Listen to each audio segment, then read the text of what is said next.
Y'all ready for this?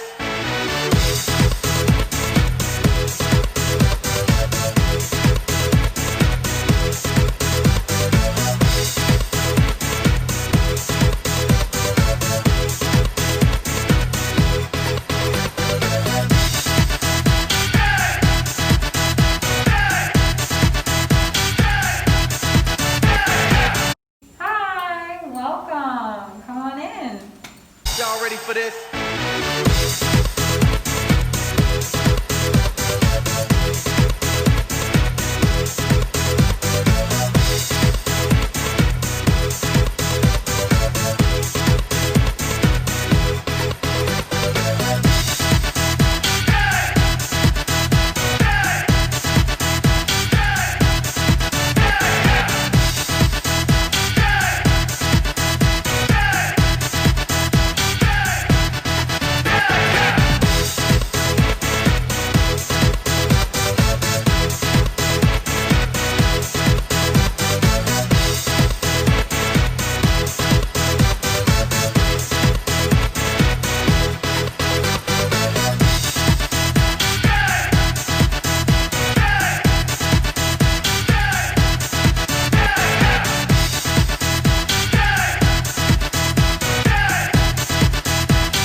Y'all ready for this?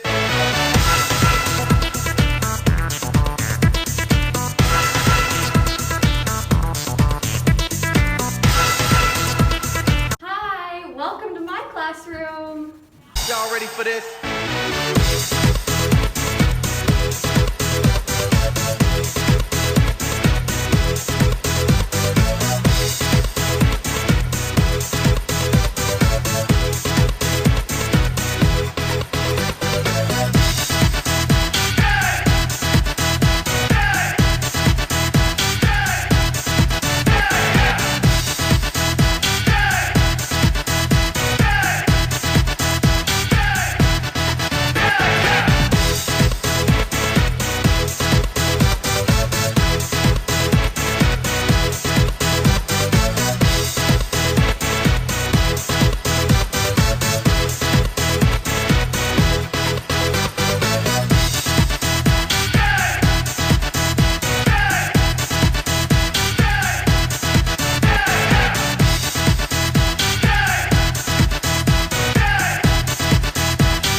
Y'all ready for this?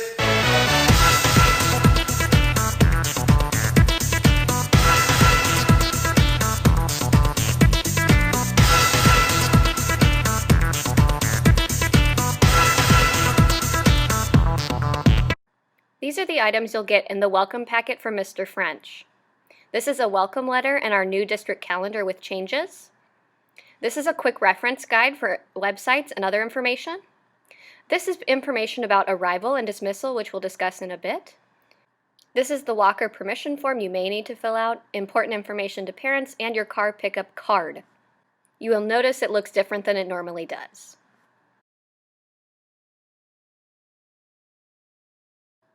Arrival by car drop-off will look different this year than it normally did. There will be 3 zones instead of 2. 4th graders with no younger siblings will use Zone 3. This used to be a parking lot, but now we're using it as a drop-off zone to expand our area.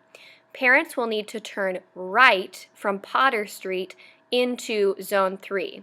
They will then exit through Honore. If you have a younger sibling in another grade, you will use Zone 1 if they are in kindergarten or 1st grade, or Zone 2 if they are in 3rd grade. If you have a 2nd grader, you may continue to use Zone 3. This map can be found in your welcome packet from Mr. French. Dismissal will also be different this year. If your student is a car pickup student, they will again use the same zone as they did in the morning. So 4th graders with no younger siblings can be picked up at 3 o'clock in Zone 3, again turning right from Potter Street into the Zone 3 area and then back onto Honore. If you have a younger student in zone 1 or zone 2, the time is slightly different for you, and you need to come at 3:15 to pick up multiple children. You will again use the zone for the youngest student, either zone 1 or zone 2 at 3:15. This map can also be found in the welcome packet.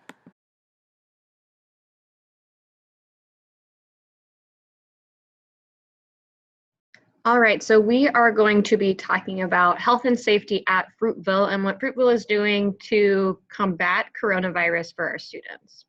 So first, the district has asked that all students wear a mask. We'll talk about types in just a little bit, but they did say that a person that has a medical certification that says that they cannot wear a face mask will be exempt, but they do have to have a doctor's note.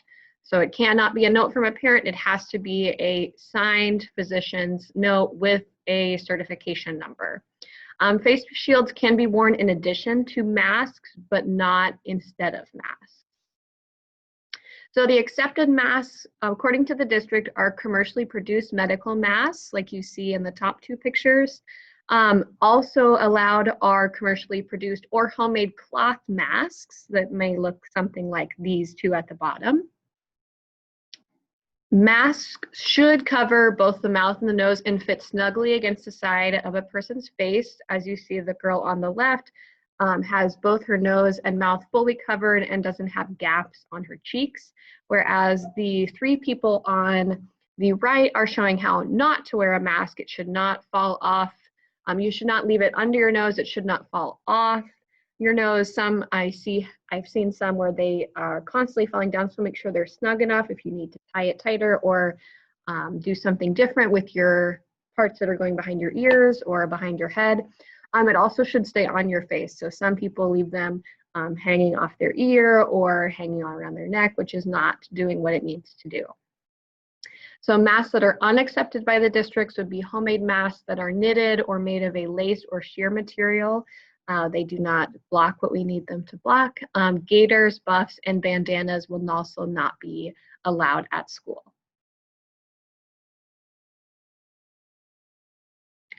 Masks will not be worn when students are at recess, at lunch, or when they are farther than 6 feet from another person in or outside. They will wear their mask all the time inside.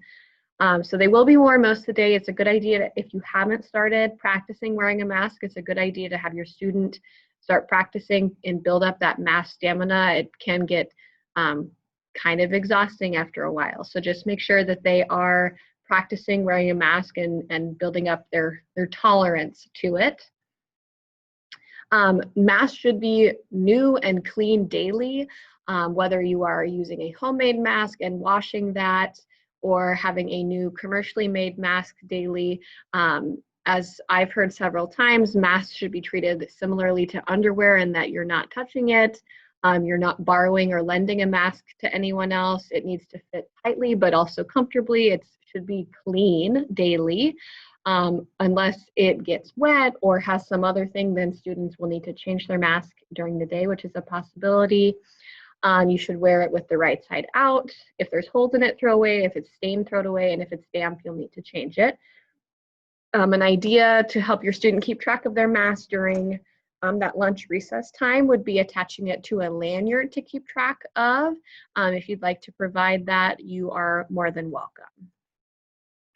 We do ask that your student bring an extra mask to keep at school in case of some type of emergency, whether they sneeze into their mask or they get it wet somehow, or there's blood on it from a bloody nose or something like that. Just in case something happens at school, we need to be able to provide your student with an extra mask, so we ask that you bring one for us to keep here at school for them. Students will also be washing their hands and using hand sanitizer frequently. So we will be providing hand sanitizer in each classroom, but they're also welcome to bring their own hand sanitizer. Remember, an effective hand sanitizer has 60% or a higher alcohol content. Some of the ones that I've seen that are like from Bath and Body Works, that sometimes have glitter or other things in them, are not as effective as they need to be. So make sure you're checking that they have that 60% or higher alcohol content to clean. Fruitville is also working hard to keep your students safe, so all students will be provided with a tri-fold sneeze guard that will be kept around their desk or their workspace, and it will go with them wherever they go within the classroom. Hallways will also be one way, so we will have to change some of our traditional paths that we're used to walking. Student areas and high touch points will also be disinfected frequently throughout the day. We have this cleaner provided by the district that students will use on their tri-fold sneeze guard, on their desk, and we also, of course, have hand sanitizer. We also will have limited outside visitors. You do need to make an appointment in the office if you need to visit the school for some reason, but they're really limiting outside visitors. We will not be sharing any supplies, and if we do, they will be disinfected and kept in a 72-hour quarantine. Students are welcome to bring their own water bottles and are really encouraged to do that since the drinking fountains in all of the classrooms and hallways are closed. They have bags wrapped around them so students cannot use them. The bottle refillers are open, but I suggest bringing a large water bottle for your student to use throughout the day. Students may continue to bring a snack from home. School will not be providing snacks this year for any students. And if they do bring a snack from home, it needs to be in a closed container of some kind, where fruit, we understand, is its own container. This document shows what to do if you feel sick or have been exposed or tested positive for coronavirus. It will be in the email as an attachment. All right, so today we're going to go to Blackboard, which is an important website where a lot of assignments, class resources, activities, and other important information, frequently asked questions and answers will be stored. So you can access this as a parent and you can access this as a student. So first you go to the Sarasota County page and you click on My SCS.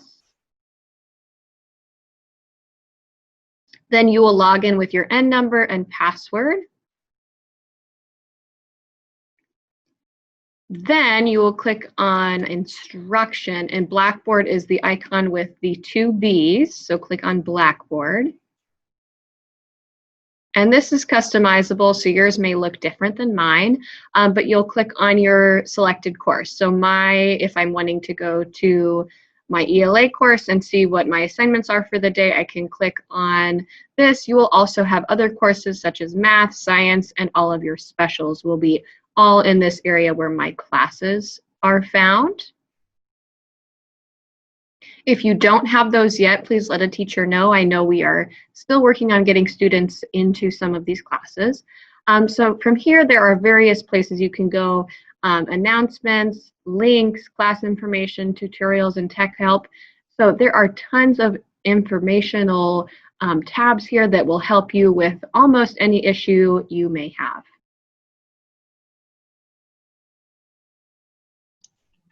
Hi everyone, this is Ms. Boydell. This is a quick video on expectations for remote learners for the first quarter. First of all, make sure you're prepared. You come prepared. You have your laptop, your supplies. In this box, you would have pencils, color pencils, scissors, a glue stick, and a water bottle so you can stay hydrated. You don't have to get up and go get a drink of water if you need to. It's right there ready for you. Your background is very important. Make sure that you have an uncluttered background and it's not distracting. It doesn't have to be a blank wall, but as uncluttered as possible. Oops. Be present. It's important that we see your face. It's important that you are in the Zoom in class and that you don't log off for the rest of the day. That will be counted as an early dismissal if we don't see you for the rest of the day, if you only come for an hour in the morning. So make sure you're present. And make sure during whole group lessons that you stay muted so we don't hear any background noise that may be coming from your home. And of course, during small group that you will unmute yourself and you can participate in conversation. Make sure that you stay flexible throughout this whole process. There are things that might change. Mrs. Orpin and I will send home a ELA and a math bag for you to use at home, like a goodie bag of manipulatives and supplies. It won't be coming on the first day of school, but it will be coming soon into the first few weeks of school. So you'll be 100% ready to go. But just for the first couple weeks, be flexible, make sure you have an uncluttered background, be prepared with your supplies, and make sure you stay or be present. And that's it.